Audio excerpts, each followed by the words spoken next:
अभिवादन स्वीकार कीजिए ब्रजेश मिश्रा का और आप देखना शुरू कर चुके हैं द डिबेट। बहनों भाइयों, पिछले सप्ताह भारतीय जनता पार्टी ने उत्तर प्रदेश की सरकार में बदलाव किया। उत्तर प्रदेश में मंत्रिपरिषद में नए मंत्री 6 शामिल किए गए और 2 राज्य मंत्रियों का प्रमोशन करके उनको स्वतंत्र प्रभार का राज्य मंत्री बनाया गया। 4 दिन से ज़्यादा का वक्त बीत गया है, 5वां दिन चल रहा है, लेकिन अभी तक विभागों का बंटवारा नहीं हो पाया। बताते हैं कि मुख्यमंत्री दिल्ली गए हैं, विभागों का बंटवारा फंसा हुआ है। मसला जो भी हो, लेकिन इस मंत्रिमंडल आज का हमारा जो उद्देश्य है डिबेट का, वो ये है कि इस मंत्रिपरिषद विस्तार से भारतीय जनता पार्टी को क्या हासिल हो रहा है, उनके क्या नए जातिगत और क्षेत्रीय समीकरण हैं, और ये मंत्रिपरिषद विस्तार क्यों ज़रूरी था। आज इस बारे में खुली और विस्तार से चर्चा करते हैं। बहनों भाइयों, अभी आपने देखा होगा कि रविवार के दिन उत्तर प्रदेश की सरकार ने अपने मंत्रिपरिषद का विस्तार किया। मुख्यमंत्री योगी आदित्यनाथ की कैबिनेट में बदलाव हुआ। 6 नए मंत्रियों ने शपथ ली और 2 का प्रमोशन हुआ, यानी 8 मंत्री एक तरह से शामिल हुए। तो अब कैबिनेट में मंत्रियों की संख्या, कैबिनेट, स्वतंत्र प्रभार और राज्य मिलाकर 60 हो गई। यानी इस वक्त उत्तर प्रदेश की कैबिनेट मंत्री फुल फ्लेज्ड हैं, 60 से अधिक बन नहीं सकते, तो 60 पूरे हैं। तो अब 2-3 प्रश्न खड़े होते हैं। ये मंत्रिपरिषद विस्तार, अब जब चुनाव को 8-9 महीने बचे हैं, ये मंत्रिपरिषद विस्तार इस वक्त क्यों हुआ? प्रश्न नंबर 1। प्रश्न नंबर 2, इस मंत्रिपरिषद विस्तार की आवश्यकता क्या थी? प्रश्न नंबर 3, इस मंत्रिपरिषद विस्तार से भारतीय जनता पार्टी को और उनके सहयोगी दलों को क्या हासिल हुआ? प्रश्न नंबर 4, क्या अब तक विभागों का बंटवारा क्यों नहीं हुआ? विभागों के बंटवारे में कोई पेच फंसा है क्या? लखनऊ और दिल्ली के बीच दौड़ चल रही है। क्या कारण है कि अब तक विभागों का बंटवारा नहीं हुआ? 4 दिन से शपथ लेकर मंत्री बिना विभाग के घूम रहे हैं, गाड़ी, डंडा, झंडा, स्कॉट लेकर दफ्तर लेकर बैठे हैं, लेकिन उन्हें विभाग नहीं मिल पा रहा।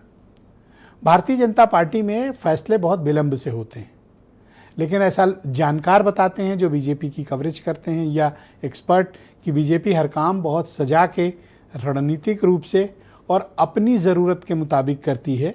वो कभी नेताओं की ज़रूरत के मुताबिक काम नहीं करती है। तो बीजेपी ने अपनी ज़रूरत के हिसाब से ये मंत्रिपरिषद विस्तार तो कर दिया, लेकिन इस मंत्रिपरिषद विस्तार से उसे हासिल क्या हुआ? इस मंत्रिपरिषद विस्तार में आप देखेंगे तो जाट, ब्राह्मण, लोध, शेड्यूल्ड कास्ट कम्युनिटी, पासी कम्युनिटी, लोहार ओबीसी कम्युनिटी, इनको भी स्थान दिया गया है। गुजर भी हैं इसमें और ओबीसी कम्युनिटी के भी लोग हैं, अन्य कम्युनिटी के भी। तो इसमें ऐसा लगता है इस सूची को देखकर कि इसमें जातिगत समीकरण और क्षेत्रीय समीकरण का ध्यान रखा गया है। अगर ईस्ट यूपी से हंसराज विश्वकर्मा है तो वेस्टर्न यूपी से सोमेंद्र तोमर का प्रमोशन है। अगर मुरादाबाद से भारतीय जनता पार्टी के पूर्व प्रदेश अध्यक्ष और कद्दावर जाट नेता भूपेंद्र चौधरी हैं, तो रायबरेली में समाजवादी पार्टी से बीजेपी में आए कद्दावर ब्राह्मण नेता मनोज पांडे भी हैं। तो बीजेपी ने ये जो प्रयोग किए हैं, ख़ास तौर पर कृष्णा पासवान को शामिल किया, क्योंकि आपको याद होगा 2024 के चुनाव में पासी कम्युनिटी ने अधिकांश इंडिया अलायंस में समाजवादी पार्टी और कांग्रेस का साथ दिया था और उनकी बड़ी संख्या में मेंबर ऑफ पार्लियामेंट, सांसद चुनकर आए थे। तो अब बीजेपी की चिंता ये है कि जो नान यादव, नान कुर्मी ओबीसी कम्युनिटी है, उसको कैसे साधा जाए। जैसे पाल गड़रिया, विश्वकर्मा कम्युनिटी है, गुजर कम्युनिटी है, जाट कम्युनिटी है, जो यादव और कुर्मी के मुकाबले कम प्रभावशाली है, जिसका सामाजिक हस्तक्षेप कम है। कुशवाहा कम्युनिटी भी ताकतवर कम्युनिटी में गिनी जाती है, तो इस बार उनको भी स्थान नहीं मिला है, लेकिन बाकियों को जगह दी गई है। तो बीजेपी ने अपने बुके में बहुत अच्छे से फ्लावर सजाए हैं, क्षेत्रीय जातीय समीकरण का संतुलन ध्यान रख के। इसलिए मैंने कहा कि ये आवश्यक था कि वो चुनाव में जाने से पहले, अब जब 8-9 महीने बचे हैं, तो जातिगत समीकरण को और क्षेत्रीय समीकरणों को कोई भी पॉलिटिकल पार्टी बहुत साध लेना चाहती है, तो बीजेपी वही कर रही है। लेकिन बीजेपी एक बहुत बड़ा जहाज है, कोई भी फैसला यहाँ आसानी से नहीं होता। अगर आसानी से होता तो 6 महीने से संगठन का निर्माण नए अध्यक्ष के आने के बाद नहीं हो रहा। बड़ी मुश्किल से, बड़ी शिद्दतों से पिछले 1.5 साल से कम 50 मरतबा ये ब्रेकिंग न्यूज़ चली होगी कि मंत्रिपरिषद विस्तार हो रहा है। फाइनली अभी जाके मंत्रिपरिषद का विस्तार हुआ और उसमें भी अभी विभागों का बंटवारा नहीं हुआ है। ऐसी बड़ी असामान्य चर्चा है लखनऊ के भीतर पावर कॉरिडोर में कि मंत्रियों के विभाग में बड़े पैमाने पर फेरबदल होने वाला है। कुछ ताकतवर मंत्रियों के विभाग कम ओहदे वाले विभाग से बदले जाने वाले हैं। क्या वाकई ऐसा है? अब मुख्यमंत्री दिल्ली गए हैं, कुछ तो बात चल ही रही होगी निश्चित तौर पर। अब वो मीडिया में सार्वजनिक कुछ वक्त के बाद होगी। तो आज डिबेट इसी विषय पर, आप कुछ बयान सुने, फिर हम डिबेट को आगे बढ़ाएंगे। मीडिया से योगी सरकार की डरी हुई है और डर के कारण ये सब कर रहे हैं, लेकिन जनता ने पहले ही मन बना लिया है माननीय अखिलेश जी को इस प्रदेश का मुख्यमंत्री बनाने का। तो अब पीडीए की काट कुछ हो ही नहीं सकती। ये मंत्रिमंडल का विस्तार केवल दिखावटी है, बनावटी है। इसमें जितने भी लोग मंत्रिमंडल में शामिल हो रहे हैं ये केवल और केवल अपना काम करने वाले लोग हैं। जनता से कोई सरोकार नहीं है, जनता के सुख दुख में रहने वाले लोग नहीं है। पूरी तरीके से दिखावटी है, बनावटी मंत्रिमंडल। अखिलेश यादव जी तो फ्रस्ट्रेशन में है। पश्चिम बंगाल में कमल खिलने के बाद वह 2047 तक अब इंतजार करने के लिए अंदर से तैयार हो गए। कुछ बीच बीच में बोलते रहेंगे। पीडीए उनके पास है ही नहीं, उनका पीडीए फर्जी है। तो बहनों भाइयों, आज की इस परिचर्चा को आगे बढ़ाएंगे। उत्तर प्रदेश में भारतीय जनता पार्टी के प्रवक्ता डॉक्टर समीर सिंह मेरे साथ इस कार्यक्रम में मौजूद हैं। मनीष सिंधवी उत्तर प्रदेश में कांग्रेस कमेटी के प्रवक्ता, डॉक्टर आशुतोष वर्मा समाजवादी पार्टी के प्रवक्ता हैं, अरुण राजभर एसबीएसपी के राष्ट्रीय प्रवक्ता हैं। इनको कभी मैंने घर पे बैठे नहीं देखा, हमेशा इनोवा में बैठकर डिबेट करते देखा है। मैं इनकी इस काबिलियत का बड़ा फ़ैन हूँ। आपका बहुत स्वागत है। देवकी नंदन मिश्रा मेरे साथ मौजूद हैं, बहुत ही जाने माने राजनीतिक मामलों के सीनियर जर्नलिस्ट हैं, और वीरेंद्र सिंह जी हमारे नेशनल हेड। आप सभी का स्वागत और धन्यवाद इस कार्यक्रम में मेरे साथ शिरकत करने के लिए। तो भाई समीर भाई, ये बताओ कि बड़ी मुश्किल से तो मंत्रिपरिषद विस्तार हुआ, ये विभाग क्यों नहीं बांट रहे हो? कोई बात है? जैसे कोई मुश्किल नहीं था, हमें लगता है कि कहीं ना कहीं आपको गलत सूचना मिल गई होगी। बढ़ गया क्या? विस्तार होना था, 6 जगहें खाली थी, इस नाते उसका विस्तार किया गया। माननीय मुख्यमंत्री जी ने विस्तार करने का काम किया और विस्तार हो गया है, और सरकार और संगठन दोनों तेज़ी से काम कर रहे हैं। 2-3 बातें आपने कहा मंत्रिपरिषद के विस्तार के बारे में, विभागों के बंटवारे के बारे में, वो बहुत ज़्यादा इस पर और इसकी ज़रूरत क्या थी? चर्चा नहीं करना चाहता, लेकिन इतना स्पष्ट करना चाहता हूं कि किसी भी विस्तार के बाद किसी भी सरकार का मुख्यमंत्री मुखिया होता है, और कलेक्टिव लीडरशिप के नाते, एक सरकार चलने के नाते मुख्यमंत्री को सभी विभागों में निर्णय लेने का अधिकार होता है, मंत्रिपरिषद को निर्णय लेने का अधिकार होता है। इस नाते आपका ये कहना कि साहब विभागों के लेके खींचतान है या कुछ और होने वाला, हमें लगता है कि ये कहना बेमानी है और इस तरह की कोई परिस्थिति नहीं है। दूसरा प्रश्न आपने संगठन को लेके किया, संगठन के निर्माण की बात कही। संगठन का निर्माण हमारा पूरा हो गया है, हमारा प्रशिक्षण वर्ग चल रहा है। ब्रिजेश जी, हमने संगठन के निर्माण बूथ से लेके प्रदेश तक पूरा कर लिया है। प्रदेश की कमेटी बाकी है, प्रदेश की कमेटी आ जाएगी, जिलों की कमेटियां बन गई हैं, हमारे मंडलों के प्रशिक्षण हो गए, हमारे जिलों के प्रशिक्षण चल रहे हैं, प्रारंभ हो गए हैं, और 30 तारीख तक हमारे सभी जिलों में जो हमारे संगठनात्मक ज़िले हैं, सभी ज़िलों के संगठन के प्रशिक्षण पूरे हो जाएंगे। फिर प्रदेश के प्रशिक्षण होंगे, हमारे बूथ से लेके ज़िले तक की संगठनात्मक इकाई पूर्ण हो गई है। कहीं ना कहीं हम संगठन के आधार पर, एक राजनीतिक दल होने के नाते संगठन के आधार पर काम करते हैं, संगठन की दिनचर्या को जीते हैं। अभी पिछले दिनों हमारी प्रदेश की बैठक हुई थी, सभी जिलाध्यक्ष और जिला प्रभारी प्रदेश पदाधिकारी बैठे थे। हम लोगों ने बूथ की योजना और मंडल की योजना में जो काम किए थे उसको रिव्यू किया। लोग ये जानना चाहते हैं कि आपने ये विस्तार क्यों किया है, कोई वजह है इसके पीछे? विस्तार होते हैं ब्रजेश जी, 8-9 महीने बचे चुनाव में जाने। 9 महीने नहीं, 9 दिन भी बचे हों तो क्या हुआ? सरकार में जगह खाली थी, हमारे 6 कार्यकर्ता उसमें स्थान पा गए। तो सालों से आप खाली पड़ी देखिए, है, आप अब जब 8 महीने बचे। नहीं, ब्रजेश जी आप उसकी खासियत को देखिए। चौधरी भूपेंद्र सिंह कैबिनेट मिनिस्टर बनाए गए, हमारे प्रदेश अध्यक्ष थे, मंत्री से इस्तीफा देके वो संगठन में आए थे पार्टी के निर्णय पर, फिर मंत्री बन गए। मनोज पांडे जी, पार्टी का निर्णय है, पार्टी ने जब उनको अध्यक्ष बनने को कहा, कार्यकर्ता बनने को कहा तो कार्यकर्ता बने, जब सरकार में मंत्री की शपथ की बात कही तो मंत्री ले लिए। मनोज पांडे जी सीनियर नेता हैं, सरकार में मंत्री बने। कृष्णा पासवान पासी समाज से आती हैं, दलित महिला हैं ब्रजेश जी, नारी बंधन का हम लोग सम्मान करते हैं और 4 बार की विधायक है, अपने क्षेत्र में बहुत लोकप्रिय हैं। कैलाश राजपूत 4 बार के विधायक हैं, लोधी समाज से आते हैं, कन्नौज के अंदर से आते हैं, जो अखिलेश यादव की पत्नी जहाँ से सांसद है, और कैलाश राजपूत का अपना आधार है लोधी समाज के अंदर। इसी प्रकार अजीत पाल का प्रमोशन हुआ, सोमेन सिंह तोमर का प्रमोशन हुआ, हंसराज विश्वकर्मा जो अति पिछड़े समाज से आते हैं, आप दिलेर को देखिए अनुसूचित जाति से आते हैं। तो आपने जाति देखकर मंत्री बनाए? नहीं ब्रजेश जी, मैं वही कह रहा हूँ, जो जाति हमारे देखकर बनाए? माननीय प्रधानमंत्री जी का नारा है, सबका साथ सबका विकास, समाज के सभी वर्गों का सम्मान होना चाहिए, समाज के सभी वर्गों का उत्तर प्रदेश के विकास में योगदान होना चाहिए।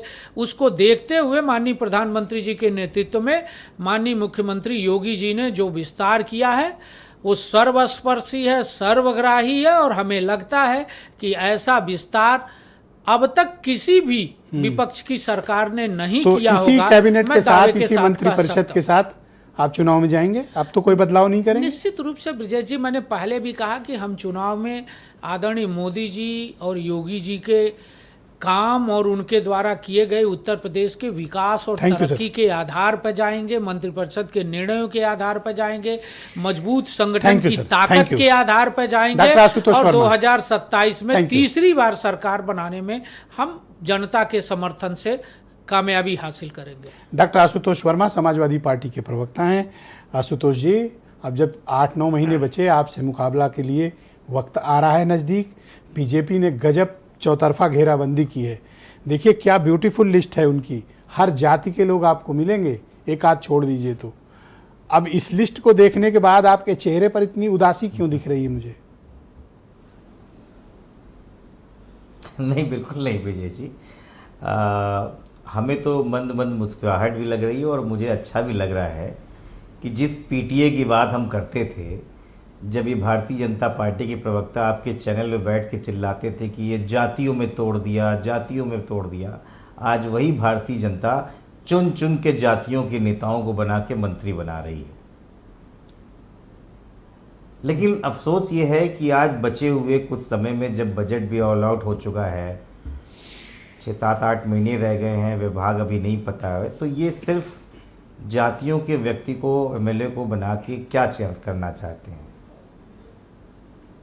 ब्रजेश जी, इन 6 लोगों में 4 तो पर्पसफुल हैं, जिसमें समझ में आता है कि इनको क्यों बनाया गया है। बिल्कुल सही कहा समीर भाई ने, भूपेंद्र चौधरी जी इनके प्रदेश अध्यक्ष थे, अब प्रदेश अध्यक्ष नहीं हैं, पंचायती राज मंत्री थे, वापस कैबिनेट भेज दिए गए, और एमएलसी भी थे, वो कोई चुनाव जीत के नहीं आते थे। अब कृष्णा पासवान बढ़िया सम्मानित हैं, पुरानी नेता हैं, लेकिन 2022 में जब वो चुनाव जीती तो चौथी बार चुनाव जीती थी, तो तभी बन जाना चाहिए था। नारी शक्ति वंदन की बात की तभी बन जाना चाहिए था, पासी समाज की थी तभी बन जाना चाहिए। असल में बात ये नहीं है, जिस लोकसभा सीट से वो आती हैं वो भारतीय जनता पार्टी की पेट सीट हुआ करती थी। साध्वी निरंजन ज्योति जो कभी चुनाव ही नहीं हारती थी, इस बार वहाँ का पासी समाज पूरी तरीके से पलटी मार गया, और वहाँ पे पिछड़ा, अति पिछड़ा, दलित सभी लोग समाजवादी पार्टी के साथ रह के गया, और वहाँ के हमारे प्रदेश अध्यक्ष नरेश उत्तम पटेल जीत गए हैं, और समाजवादी पार्टी वो जीत भारतीय जनता पार्टी से खींच के लेके आई है। दूसरा नाम आपने बोला कैलाश राजपूत, लोधी समाज के हैं, बिल्कुल ठीक हैं, लेकिन मुझे नहीं लगता कि भारतीय जनता पार्टी में कल्याण सिंह से बड़ा कोई लोधी समाज का नेता रहा है, और आपको बनाना था 2022 में बनाते हैं। लेकिन कहानी ये है कि जिस कन्नौज को जीतने की आप बात बहुत दिनों से सोच रहे हैं, उस कन्नौज को फिर से भारतीय जनता पार्टी से छीन के समाजवादी पार्टी के अब आप राष्ट्रीय इनकी अध्यक्ष रणनीति कई देखिए लाखों डॉक्टर वोट साहब से जीत के आ गए। कि रायबरेली से इन्होंने मंत्री बनाया कांग्रेस के सांसद, मैं कन्नौज से मंत्री बनाया अखिलेश यादव सांसद, आप ये समझिए कि मुरादाबाद से मिनिस्टर बनाया उनके सांसद, मतलब घेराबंदी आपकी मजबूत हुई है। आपको एहसास है इसका? मैं यही कह रहा हूँ, और मैं यही कह रहा हूँ घेराबंदी के साथ में समाजवादी पार्टी की पीडीए की चाल को काटने की कोशिश कर रहे हैं। लेकिन समझ पता गया। है कि ये व्यक्ति विशेष से राजनीति नहीं चलती है। यहाँ पूरे पूरे समाज ने आपको बाइकआउट किया है, पूरे पूरे समाज ने आपको हराया है। मैं बनारस की बात कर रहा हूँ, हंसराज विश्वकर्मा कई सालों से जिलाध्यक्ष थे और 15 लाख से 10 लाख के ऊपर की लीड से प्रधानमंत्री मोदी जीतते हैं। इंडिया अलायंस ने उनको एक हंसराज विश्वकर्मा अगर मंत्री बने हैं डर है तो भारतीय जनता पार्टी का। मैं कहूंगा इसका श्रेय राम आश्रय विश्वकर्मा को मिलना चाहिए। हंसराज को चाहिए कि राम आश्रय का माल्यार्पण करें।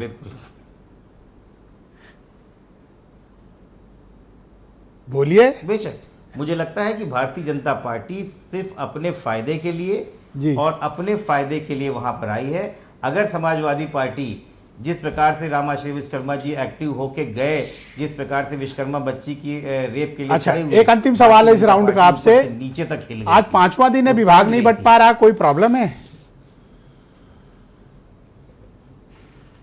नहीं देखिए, ये इसलिए प्रॉब्लम है क्योंकि हमने सुनने में जो आया, जो आप ही लोग के पत्रकार लोग से बताते हैं कि बड़े बड़े मंत्रियों से बड़े बड़े विभाग छीने जा रहे हैं, उनकी हैसियत कम की जा रही है। ये तक सुना जा रहा है कि मुख्यमंत्री से कुछ विभाग लेने की बात हो रही है और शायद चीना जप्टी 8-9 महीने बचे, उसमें भी सब लोग को जो है थैंक यू ताकत सर, लगानी है। बहुत शुक्रिया। भगवान जाने वो क्या करना चाहते हैं 8-9 महीने में। बहुत धन्यवाद देखिए, आपका। उसकी अरुण लड़ाई राजभर हो जी रही मेरे साथ मौजूद हैं, एसबीएसपी के राष्ट्रीय प्रवक्ता हैं। अरुण जी आपका स्वागत। तो मंत्रिपरिषद विस्तार हुआ, आपने सबको बधाई वगैरह दी? मैंने सबको बधाई दिया, शुभकामनाएं दिया कि जो लोकतांत्रिक व्यवस्था में माननीय मुख्यमंत्री जी का जो विशेषाधिकार होता है, उसका उन्होंने संवैधानिक अधिकार को देखते हुए लोकतंत्र को मजबूत करने के उन्होंने जिन वर्गों को कोई छूना नहीं चाहता है, जिनको सम्मान नहीं देना चाहते हैं, उनको उन्होंने सम्मान देकर के उत्तर प्रदेश की राजनीति में नजीर पेश करने का काम किया। कुछ उदासी और मायूसी मुझे दिख रही है आपकी बातों में, कुछ उदास और मायूस लग रहे हैं आप। नहीं, कोई मायूसी नहीं है। बहुत खुशी है कि जो गाजीपुर का जिक्र किया माननीय ओम प्रकाश राजभर जी के साथ, यही श्री हंसराज विश्वकर्मा जी साथ में गए थे और उनके बगल में ही बिंद समाज की महिला जो राज्यसभा सांसद तो वो बैठी हुई थी। तो अब आप देखिए कि हमारे साथ लोग हैं वो किस तरफ खड़े हैं और किसके साथ। जो कह रहे हैं कि पूरा समाज इनके साथ है, कहीं कुछ नहीं है, सब हवाई है। इनके साथ जितने अति पिछड़े हैं, जो अति दलित हैं, ये उनके साथ नहीं है। इनका असली जो पीटीए है एमओआई के अलावा कहीं कुछ नहीं है। अब ये झूठा है, अगर तिस्मार खा बनेंगे तो तिस्मार खा चैनल पर बने, लेकिन पब्लिक के बीच में जो असली सच्चाई है वो उत्तर प्रदेश के मुख्यमंत्री जी के जो कार्य योजनाएं हैं, माननीय ओम प्रकाश राजभर की जो योजनाएं हैं धरातल पर जा रही है और माननीय प्रधानमंत्री की योजनाएं धरातल पर जा रही हैं। लोग उससे खुश हैं।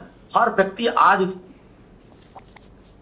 इस बात से खुश है कि कम से कम हमारे साथ अत्याचार नहीं हो रहे हैं, हमारे साथ जुल्म नहीं हो रहे हैं। अब जिसके साथ जुल्म नहीं हो रहा है वो जुल्म करने के लिए क्यों किसी के साथ जाएगा? जुल्म करने वाले वही लोग हैं, सताने वाले वही लोग हैं और सताने वालों के पाले में जा करके सता करके हट चुके हैं। तो परेशानी सभी लोगों ने समझ लिया, बौखलाहट सबकी देखी जा रही है।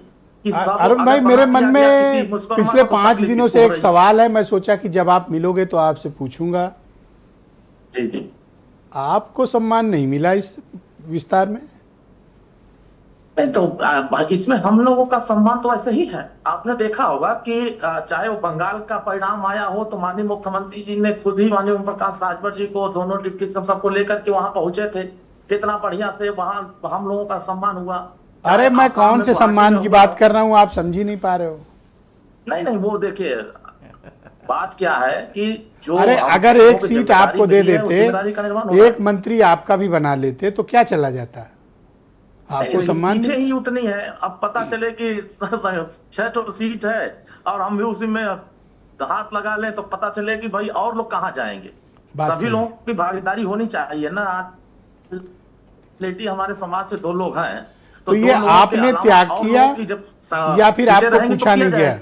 आपने त्याग किया या आपको पूछा नहीं गया? नहीं पूछा क्या, आप देखिए कि जब फैसला लिए जा रहे थे उस समय भी सभी लोगों को बुलाकर बताया गया कि नहीं हम लोग ऐसे ऐसे कर रहे हैं, तो वो तो सब सामने आ रहा है, जनता के बीच में जा रहा है कि हर वर्ग का सम्मान हो रहा है, हर वर्ग को साथ लेके चला जा रहा है। जो हमारे समीर जी कह रहे हैं सबका साथ सबका विकास का जो नारा है उसको वो सार्थक करते दिखाई दे रहे Thank you. हैं और सभी का विश्वास जीत रहे हैं। तो ये सार्थक परिणाम आपके सामने आने वाले 27 में आपको दिखेगा कि हर समाज खुशहाली के रास्ते पर जाकर के तीसरी बार सरकार बनाएगा और बड़े अंतर से 2017 में 325 लाया था तो 2027 में 350 पार करके लाएंगे। ये जनता के बीच में, लोगों के बीच में जाने से ये पता। देखिए मैं लगातार जनता में रहता हूं, आप जब भी नहीं, इसकी गवाही तो मैं दे सकता हूं कि आप जब मैं आपको मैं इस मामले में आपका बड़ा प्रशंसक हूं और इन सब से कहता हूं कि देखो अगर किसी आदमी में कोई कमिटमेंट है तो उसका नाम अरुण राजभर है। आप में वो कमिटमेंट है, मैं इस नाते आपकी बड़ी इज्जत करता हूं। मैं मनीष हिंदवी जी को आमंत्रित करता हूं, कांग्रेस पार्टी के प्रवक्ता हैं। मनीष जी आपका स्वागत। बीजेपी ने जो जाति के आधार पर, क्षेत्रीय आधार पर और राजनीतिक आवश्यकता के आधार पर ये मंत्रिपरिषद विस्तार किया, उसने विपक्ष को चित कर दिया है। आप लोगों को सदमा लगा है? नहीं, मुझे ऐसा लगता नहीं है, क्योंकि क्या होता है कि चेहरों पर सिर्फ राजनीति इसलिए नहीं की जा सकती कि अगर आप दलितों की बात करेंगे या पिछड़ों की बात करेंगे तो 3 स्तर पर आपको उन्हें सम्मान देना होता है, सामाजिक, आर्थिक और राजनीतिक। सामाजिक स्थिति ये है कि जो सामाजिक अपराध पिछले 15-20 सालों में, 25 सालों में उत्तर प्रदेश में बंद हो गए थे, जैसे दलितों की बारात को रोकना, उन पर हमला करना, उन्हें घोड़ी से उतार लेना, उन्हें बग्गी पे न चढ़ने देना, वो पिछले 2-3, 4-5 सालों में फिर शुरू हो गए। उसके तमाम आपने भी यहाँ पर चैनल्स पे दिखाई होगा, चाहे पिछले साल मई 25 की बात कर लीजिए या अप्रैल 26 की बात कर लीजिए, लगातार ये घटनाएँ हो रही हैं। दूसरी बात, आप आर्थिक बात करेंगे तो जो 69,000 शिक्षक भर्ती का मामला ले लीजिए तो उसमें सुप्रीम कोर्ट, हाई कोर्ट की सिंगल बेंच और डबल बेंच दोनों ने कह दिया कि आरक्षण नियमावली 1994 का पालन नहीं हो रहा है। आप राजनीतिक बात कर लेंगे दलितों और पिछड़ों की आवाज़ की तो संजय निषाद जी ऑन कैमरा रोते हुए पाए गए कि साहब हम लोगों की कोई बात सुनी नहीं जा रही है। तो सवाल इतना ही इससे ज़्यादा गंभीर और बताऊंगा आपको। एक मुख्यमंत्री ऐसे हैं जो ऑन कैमरा ये कहते हैं कि मुझे अपने क्षत्रिय होने पर गर्व है। क्या मुख्यमंत्री ये बयान ऑन पब्लिक दे सकते हैं? नहीं दे सकते, क्योंकि वो तो सबके हैं। वो कह रहे हैं कि मैं क्षत्रिय हूं और आप कह रहे हैं कि साहब दलितों और पिछड़ों की सुनी जा रही है। इस सोच के साथ सरकार चलाई जा रही है कि दलितों और पिछड़ों को सिर्फ चेहरे के रूप में इस्तेमाल किया जा रहा है, बाकी उनकी क्या स्थिति है। आप बीजेपी की इस तरह की राजनीतिक जो घेराबंदी है, इससे अवेयर हैं आप लोग? अवेयर मैंने मतलब वो क्या गेम कर रहे हैं पॉलिटिकली, कैसे कास्ट जोड़ रहे हैं, फिर अंत में परिणाम आता है आप कहते हैं देखो बेईमानी हो गई। तो थोड़ा इस तरह भी सोचते हैं आप लोग, ये कैसे स्टेप बाय स्टेप? मैंने स्टेप बाय स्टेप आपको बता दिया। दूसरी बात बता दूं, सर फुटअव्वल की पराकाष्ठा इतनी है इनके यहाँ पर कि कुछ, हाँ, आप अगर इसी चैनल पर मुझे मैं बता रहा हूँ, इसी चैनल पर मुझे लगता है कि लोकसभा के बाद लगातार इस बात की चर्चा थी कि अब मंत्रिमंडल विस्तार 2 साल हो गए। साहब पहले तो तय नहीं कर पा रहे थे कि विस्तार करेंगे, किसको लाएंगे किसको नहीं लाएंगे। अब ये नहीं तय कर पा रहे हैं कि विभाग किसको देंगे, तो ये तय ही नहीं कर पाते। सर फुटअव्वल की स्थिति ये है कि मुख्यमंत्री जी और केशव जी में क्या है जगजाहिर है, ब्राह्मणों ठाकुरों में क्या है जगजाहिर है, स्वतंत्र देव सिंह और ब्रिजभूषण राजपूत के बीच में क्या हुआ जनवरी 30 को जगजाहिर है, संजीव बालियान संगीत सोम में क्या हुआ जगजाहिर है। Thank you sir. नहीं, सवाल इस बात का है कि ये सर फुटअव्वल, और आपको एक चीज और याद दिला दूं, आपको याद है जब पिछली बार इनके क्या जिलाध्यक्ष बन रहे थे, 98 बनने थे, किस तरीके से सर फुटअव्वल थी, पैसे के इल्जाम से लेकर महिलाओं से लेकर, नहीं बने, अभी भी नहीं बन पाए ना। थैंक यू, धन्यवाद। कब से बना रहे हैं ये? बहुत शुक्रिया आपका। मैं देवकीनंदन मिश्रा जी को आमंत्रित करता हूं, बहुत जाने माने पत्रकार हैं। देवकी जी आपका स्वागत। तो पत्रकारों को एक बीट मिली हुई थी, कोई मुझे बता रहा था प्रिंट में और टीवी में कि मंत्रिपरिषद विस्तार कब, ये बीट मिली हुई थी। फाइनली संडे को वो बीट समाप्त हुई और योगी सरकार ने अपने मंत्रिपरिषद का विस्तार कर ही दिया। इस विस्तार को आप किस दृष्टिकोण से देखते हैं? और दूसरा, अभी विभागों का बंटवारा नहीं हो पा रहा, 5 दिन है, कोई खास वजह है?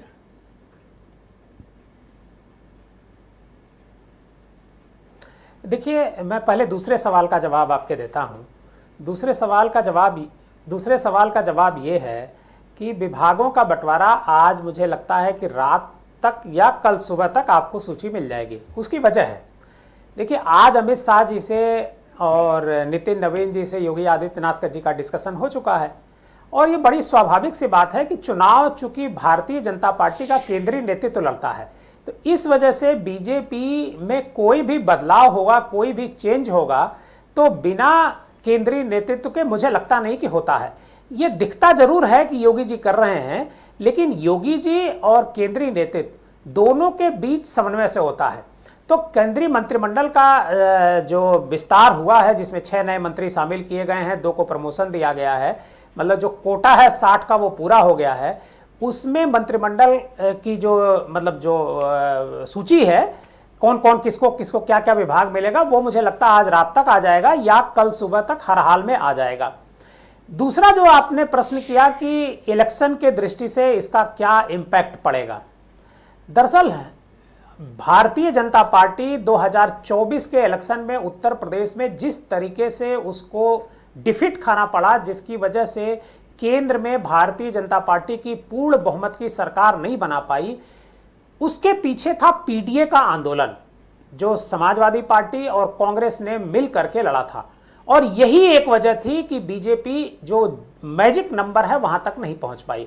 और उसी जो वहां दर्द मिला बीजेपी को, वो 2027 में बीजेपी नहीं लेना चाहती है। वैसे जो क्या इस बीजेपी में मंत्री बहुत परिषद ज्यादा विस्तार बड़े में रणनीतिकार उस हैं, दर्द वो की सब ये कोई जानते दवाई हैं। है? बिल्कुल है, बिल्कुल उस दर्द की दवा मंत्रिमंडल के विस्तार में है। लेकिन मैं आपको कहूंगा कि मंत्रिमंडल का जो ये विस्तार है, ये मतलब मुझे आनंद नहीं आया, मजा नहीं आया। मजा किस वजह से नहीं आया कि अब इस क्या कोई नाच मंत्रिमंडल के दिखाए तब मजा विस्तार में आएगा थोड़ा आपको? सा सर्जरी होनी चाहिए। और क्या कर दे? नहीं सर्जरी मजा नहीं जैसी सर्जरी होनी चाहिए थी वैसी सर्जरी नहीं हुई। गंभीर एक मामले में तरीके मजा की आ रहा। कॉस्मेटिक सर्जरी की गई। कॉस्मेटिक सर्जरी से चेहरा जो है ठीक हो जाता है, लेकिन उसका इंपैक्ट कम पड़ता है। तो इसकी चर्चा जो है पब्लिक में उतनी ज्यादा नहीं हुई जितनी होनी चाहिए थी। जब तक पब्लिक में चर्चा नहीं होगी तब तक उसका फायदा भारतीय जनता पार्टी को नहीं मिलेगा। तो बीजेपी ये चाहती थी जब क्षेत्रीय कि इसका समीकरण, बाकायदे सर्जरी जातिगत किया समीकरण जाए, साध लिए लेकिन गए, क्यों ये तो नहीं ये हो बात पाया? कैसे मानी जाए कि जनता में इसका प्रभाव नहीं जाएगा? क्योंकि जितनी मोस्ट ओबीसी कम्युनिटी है उनको, दलित कम्युनिटी है उनको, जाट कम्युनिटी है उनको जोड़ा गया, ब्राह्मणों को भी एक सीट दी गई। तो कोशिश तो बीजेपी ने की ना कि सबको फिट कर दे। बिल्कुल कोशिश की, लेकिन बीजेपी ने दांव कहां चला है? दांव वहां चला है जहां बीजेपी 2024 के इलेक्शन में डिफीट खा गई। प्रधानमंत्री नरेंद्र मोदी जी का जीत का अंतर बहुत कम हो गया, तो हंसराज विश्वकर्मा को मंत्री बना दिया गया। क्या हंसराज विश्वकर्मा अब 2027 अरे में विश्वकर्मा वोट समाज इतने का नहीं वोट है लेकर के आ बनारस पाएंगे? में कि इसी हंसराज तरह- मोदी जी वोट लाएंगे कि हंसराज वोट नहीं, लाएंगे?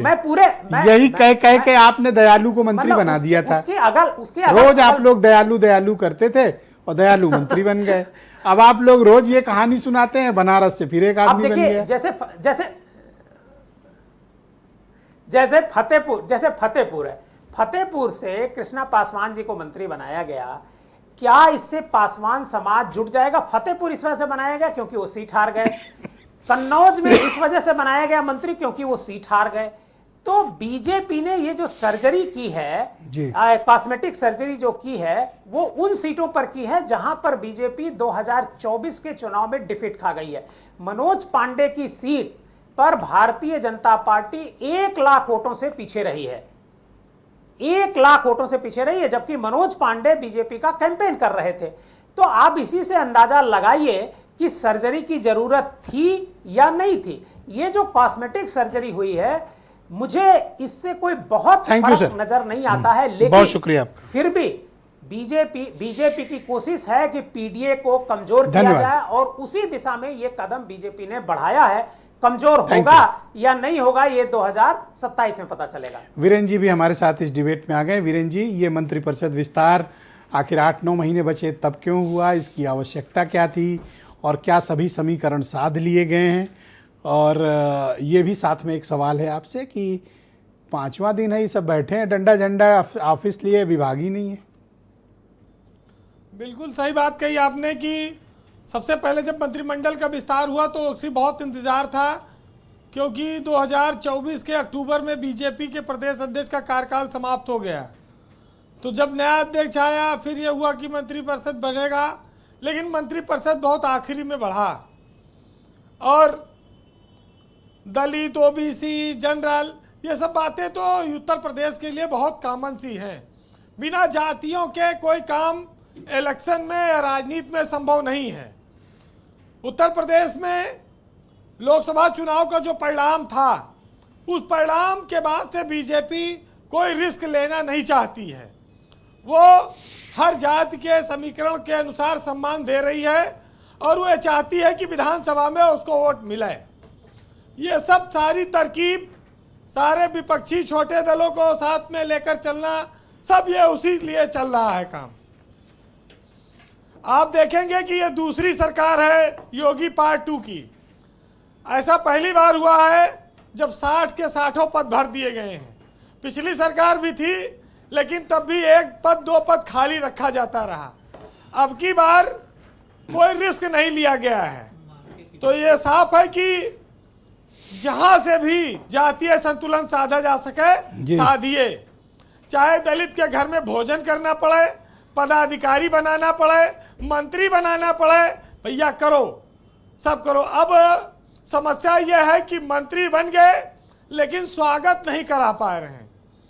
स्वागत अच्छा, कैसे हाँ, हो? ये बात तो है। अब सब लखनऊ में पड़े हैं 8 मंत्री जो बने हैं। क्या बात कर रहे हो, सच में? हाँ, क्षेत्र क्यों नहीं जा रहे हैं? अब क्षेत्र में जब जाएंगे तो लिखवाएंगे प्रथम आगमन पर भव्य स्वागत। लेकिन स्वागत तो विभाग भी तो कुछ होना चाहिए।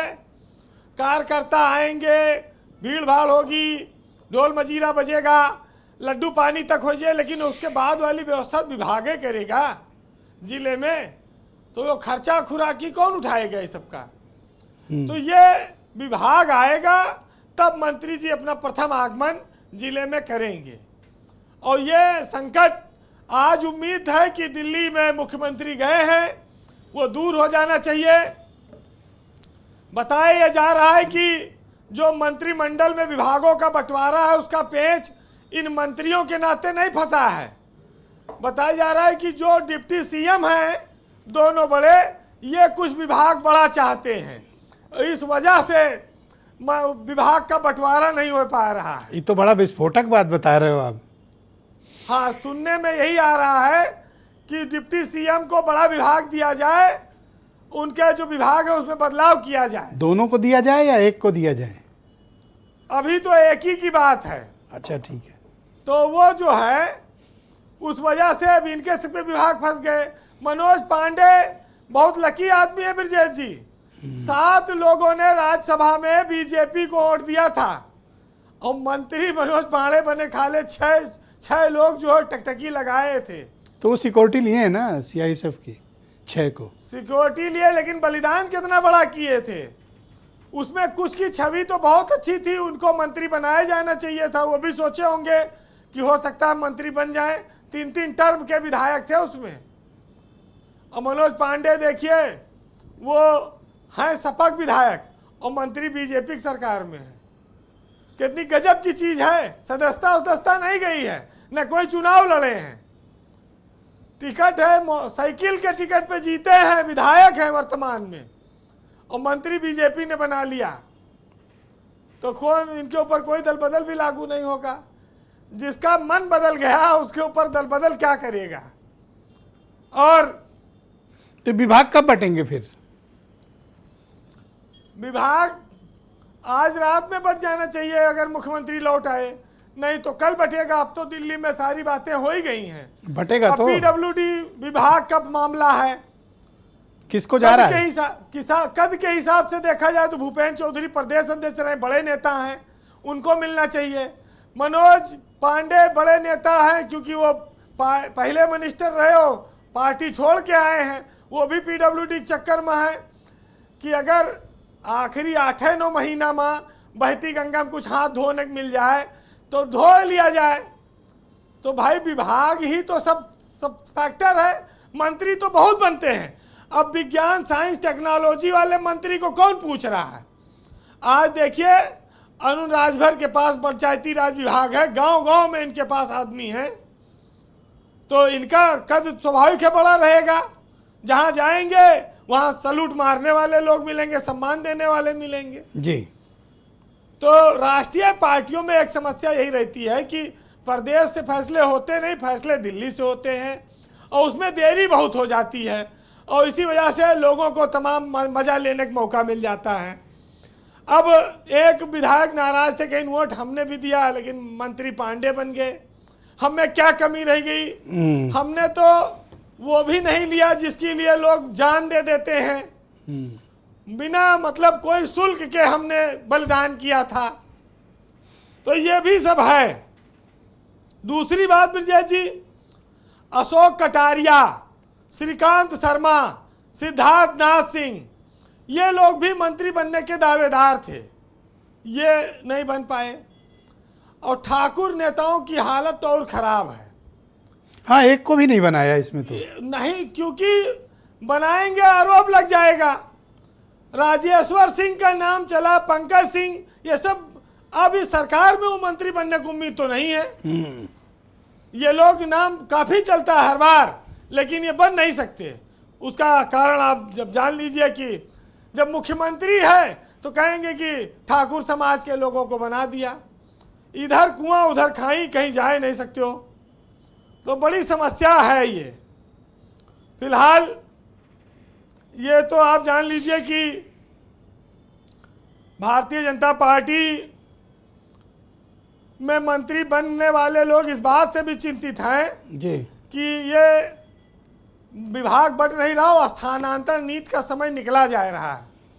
अगर अच्छा, ओहो, दो चार दिन बड़ी अगर मार्के की बात कही आपने। ये तो कांड हो जाएगा। हाँ, वो समस्या हो जाएगी, फिर अवसर हाथ से निकल जाएगा। तो ये भी एक समस्या है। वैसे सामान्य वर्ग के 22, ओबीसी के 25, दलित के 10 और 2 मुसलमान मंत्री इस समय बीजेपी की सरकार में हैं। अच्छी बात है। वैसे एक बात कहूँगा जी, कंक्लूड कर लीजिए कि आजकल मंत्रियों के दिल में क्या चल रहा है, इसको सुनिएगा। कि जंगल जंगल ढूंढ रहा है मृग अपनी कस्तूरी को, और कितना मुश्किल है तय करना खुद से खुद की दूरी को। और भीतर शून्य बाहर शून्य, शून्य चारों ओर है, और मैं नहीं मुझ में फिर भी, और मैं ही मैं का शोर है। बहुत शुक्रिया वीरेंद्र जी। वैसे कस्तूरी तो मिल गई है, लेकिन अभी स्मेल की मनाही है। बहुत शुक्रिया आपका हमारे साथ इस परिचर्चा का हिस्सा बनने के लिए। बहनों भाइयों, इस डिबेट का दूसरा चरण शुरू करते हैं और सबके सवालों के जवाब के साथ उत्तर प्रदेश में भारतीय जनता पार्टी के प्रवक्ता डॉक्टर समीर सिंह। समीर जी, बड़े सवालात हैं आपकी पार्टी से, और ख़ास तौर पर मंत्री बनाने, उनका चयन करने और इस विस्तार में जो जातिगत समीकरण और क्षेत्रीय संतुलन, इसको लेकर तमाम सवालात हैं। नहीं, देखिए ब्रजेश जी, मैंने पहले भी कहा है कि हमारा नारा है सबका साथ, सबका विकास और सबका विश्वास।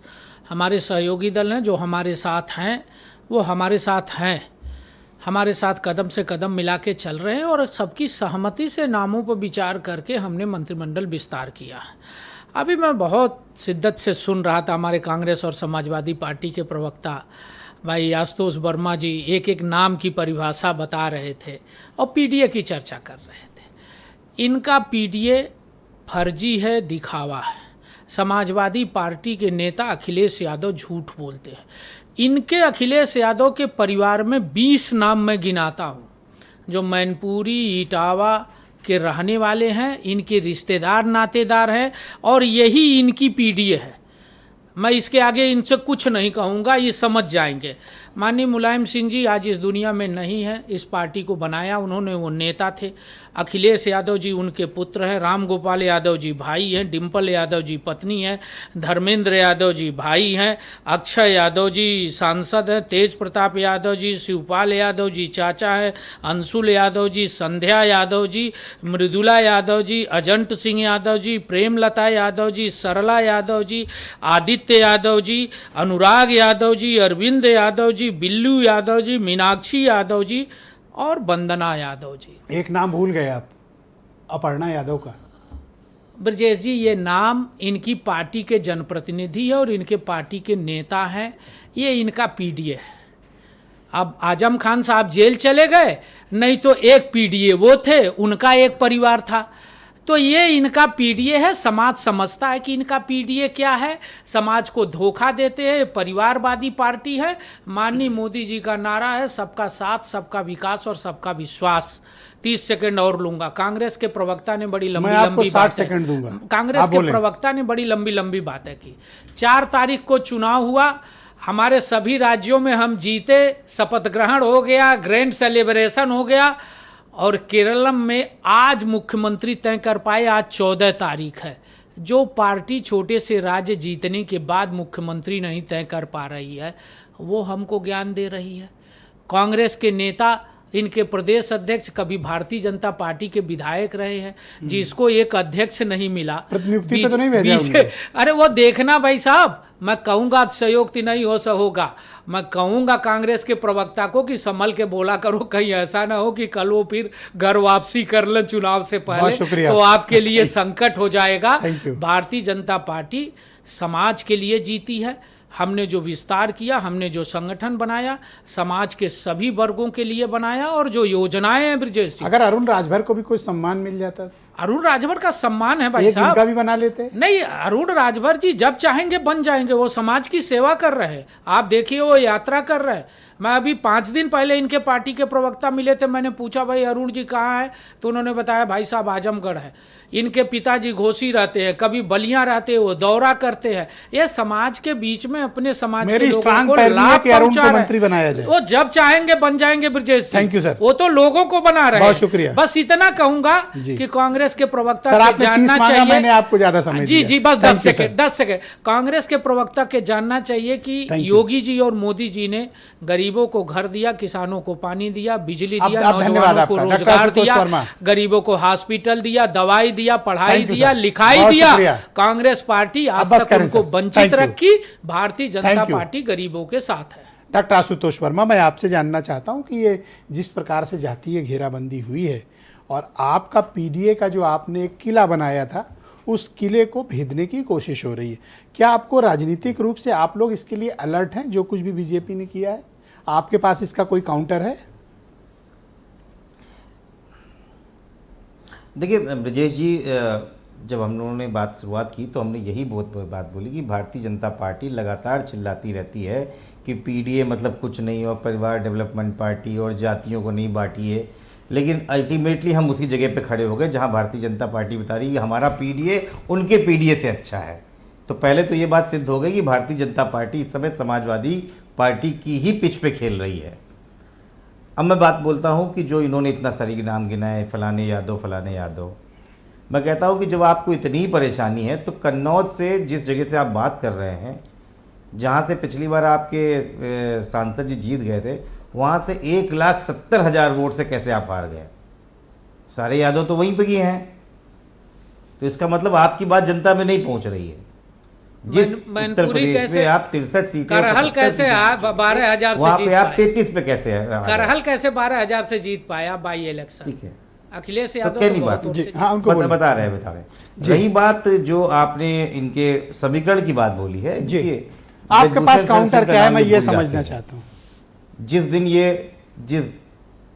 नहीं, काउंटर ये है कि हम अपनी चीजें प्रूव कर चुके हैं। 2024 में जनता ने हमको साथ दिया है, हम उसी के साथ आगे बढ़ रहे हैं, और 27 में हम उससे बड़े मैंडेट के साथ आगे जाएंगे। हम भारतीय जनता पार्टी को हटाने ही नहीं जा रहे हैं, इनकी जो विभाजनकारी तरीके हैं उनको ही हटाने जा रहे हैं। बहुत शुक्रिया। मैं 2 सवाल आपके माध्यम से पूछना चाहता हूं कि ब्रजभूषण शरण सिंह को इतनी क्या परेशानी थी जो सुबह उन्होंने उठ के वो ट्वीट किया था, और आशा मौर्य महमूदाबाद से उन्होंने साफ साफ बोला मौर्य समाज की अनदेखी की गई है और हम लोगों को जो जमीनी कार्यकर्ता है, धन्यवाद आपका, बहुत शुक्रिया। इसके अलावा कई ऐसे अरुण जी के पास इनडायरेक्टली थैंक यू। तो असंतोष भारतीय जनता पार्टी के अंदर दिखाई पड़ रहा है। अरुण जी, क्या वाकई में पीडीए का जो शब्द है या पीडीए का जो नैरेटिव है, ये आप लोग को यानी कि एनडीए को कुछ परेशान कर रहा है, इसी के कारण आप ये जातीय गोलबंदी कर रहे हैं? जहां तक वो लोग सोच रहे हैं जो पीडीए का नारा दे रहे हैं, उससे कहीं ज्यादा आगे जाकर के पीडीए के समाज को सामाजिक न्याय दिलाने का काम एनडीए सरकार कर रहा है। अब आप बताइए, 2 तरीके से काम होता है। समाजवादी पार्टी का पीडीए क्या है कि 12 पंक्ति में राजभर के साथ हत्या होती है और समाजवादी पार्टी के स्वजाती हत्या करते हैं, वो उनके पीडीए के हिस्सेदार नहीं होते हैं। उनके यहाँ ये नहीं जाते हैं, न उनको न्याय दिलाने की बात करते हैं। आजमगढ़ में प्रजापति के साथ इनके समाजवादी के कार्यकर्ता उनकी हत्या करते हैं, वो उनको पीडीए का हिस्सा नहीं मानते। बनारस में राजभर के साथ इनके कार्यकर्ता वहां उनके बलात्कार करते हैं और उनको मौत के घाट उतारते हैं, नदी में फेंक देते हैं, वहां ये नहीं जाते। अब ये बात तब जाती है, समझ में आती है कि जब ये अति पिछड़े समाज के साथ अत्याचार होता है, जुल्म होता है, उनको इंसाफ दिलाने की बात आती है, तो वो पीडीए का हिस्सा तब नहीं हो जाता है, क्योंकि वहां स्वजाति रहते हैं और स्वजाति खिलाफ कैसे जा सकते हैं। बात यहाँ इसी बात से है कि इनका पीडीए तभी ओपन हो जाता है कि जहां राजभर मारा जाएगा, चौहान मारा जाएगा, प्रजापति मारा जाएगा, निषाद मारा जाएगा, गोंड मारा जाएगा, विश्वकर्मा मारा जाएगा, हरवंशी मारा जाएगा, वो वहां नजर नहीं आएंगे। तो कैसा पीडीए भाई? पीडीए का मतलब कि आप उनके बीच में उनको न्याय दिलाने के लिए खड़ा होइए। आप बताइए कि 10 हत्या बता दूंगा जहां समाजवादी पार्टी का एक भी कार्यकर्ता छाकने आज तक नहीं गया, तो फिर ये किस बात का न्याय की बात कर रहे हैं? कौन सी सामाजिक न्याय है? कौन सा इनका पीडीए का सबसे रक्षक बनना चाहते हैं? रक्षक तब कहे जाएंगे जब उनके बीच में उनको न्याय दिलाने जाएंगे। हर जगह खड़े हुए। अगर राजभर कम्युनिटी से भी किसी को सम्मान मिल जाता है, मंत्री बन जाता, अगर राजभर से भी कोई मंत्री बन जाता तो कोई समस्या थी? मुझे क्या समस्या? अब सरकार ने अगर 60 सीटों की अगर कोटा को पूरा करने के लिए 6 को भर्ती किया है, तो इसमें मुझे क्या आपत्ति होगी? किसी को भी बनाए, समाज के कम से कम हर समाज के व्यक्ति अगर आगे बढ़ रहे हैं तो उस बात को सभी को सराहना करनी चाहिए कि हम लोग बढ़ा रहे हैं। बहुत शुक्रिया आपका। और समाजवादी पार्टी पैर खींच करके नीचे गिराना चाह रही, तो खींचने वाले हम तो खींचने वाले को हाथ पकड़ के आगे बढ़ा रहे हैं। धन्यवाद तो ऐसे लोगों को भी मनीष सिंधु जी को लाया किया है कि 27 में हम ऐसे लोगों का साथ नहीं देंगे जो हमारे साथ अन्याय किया, अन्याय के साथ हमारे। ओके मनीष जी, ये तो कह रहे हैं आपके अध्यक्षीय प्रतिनियुक्ति पे हैं, कहीं ऐसा ना हो कि बड़ा कोई खेला हो जाए, गारंटी तो है? मैं समीर भाई हमारे मित्र भी हैं, भाई भी हैं, मैं इनकी फ्रस्ट्रेशन समझ सकता हूँ। क्षत्रिय से कोई नहीं बनाया गया है और एक ब्राह्मण बनाया भी गया तो वो भी बाहरी 30-30 साल 35-35 साल से दरी बिछा रहे हैं लोग और उनको जगह नहीं दी गई। बहुत सारे ब्राह्मण नेता इनके क्या उनको जगह नहीं दी गई। तो जिस तरीके से बीजेपी में काम हो रहा है उस तरीके से अब इनके क्या से लोग बाहर जाएंगे, वापस आने की तो बात ही मत करिए। ऐसे कोई सिम्टम है? सिम्टम है, मैं कहता हूँ मनोज पांडे जी को बना दिया गया। क्या ब्राह्मण भाजपा में नहीं है? 30 साल 35 साल से संघ से लेकर भाजपा तक का दरी बिछाना का काम करने के बाद अपनी जो लाइन है उसको काट कर एक बाहरी व्यक्ति को। एक चीज सीखी है राजनीति में, उपयोगिता का सिद्धांत। तो आप ये मानते हैं ना कि भाजपा सिर्फ उपयोगिता के सिद्धांत पर आधारित है ना? भाजपा सिर्फ उपयोगिता की उपयोगिता है, आप समझो। अरे भाई, तो भाजपा सिर्फ उपयोगिता का सिद्धांत लगा रही है ना, ये तो मान गए आप ना। मेरे भाई ने 2 बातें और कौन नहीं लगाता सर? नहीं, मेरे भाई ने 2 बातें और कही। इन्होंने बार बार कहा सबका साथ, सबका विकास, सबका विश्वास, 2 बार कहा इन्होंने शायद अपने नए नवेले मुख्यमंत्री शुभेंदु अधिकारी का वो भाषण नहीं सुना जिसमें उन्होंने कहा कि नो, सबका साथ सबका विश्वास खत्म, जो हमारे साथ है सिर्फ उसका विकास। ऑन एयर बयान है इसका। दूसरी बात, ये हमारे मुख्यमंत्री की बात कर रहे थे कि साहब वो 10 दिन लग गए। अरे लोकतांत्रिक तरीके से बना तो कम से कम जेब से पर्ची निकाल के तो नहीं बना कि पर्ची निकाल के मुख्यमंत्री बना दिया। लोकतांत्रिक तरीके से मुख्यमंत्री बनाया गया ना। अब पर्ची सिस्टम खत्म हो गया बीजेपी में। अभी तो बना कितने पर्ची वाला तो अरे अभी कितने दिन? वो अरे 1 साल।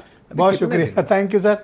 देवकी नंदन मिश्रा जी मेरे साथ मौजूद हैं। देवकी जी, तो क्या अब इसी मंत्रिपरिषद के साथ भारतीय जनता पार्टी चुनाव में जाएगी? क्योंकि अब 8-9 महीने का वक्त बचा हुआ है। अब यही टीम के साथ चुनाव में मैदान में जाएंगे या कोई आगे भी परिवर्तन संभावित है? जी ब्रजेश जी, बिल्कुल आपने सही कहा कि इसी टीम के साथ भारतीय जनता पार्टी चुनाव में मैदान में उतरने वाली है और भारतीय जनता पार्टी उत्तर प्रदेश में योगी आदित्यनाथ के नेतृत्व में एक तरीके से अगर आप कहेंगे तो चुनाव मैदान में उतरने वाली है। बीजेपी के लिए जो सबसे बड़ी समस्या 2024 से शुरू हुई है वो है पीडीए। इसी वजह से बीजेपी का पूरा फोकस पीडीए पर है।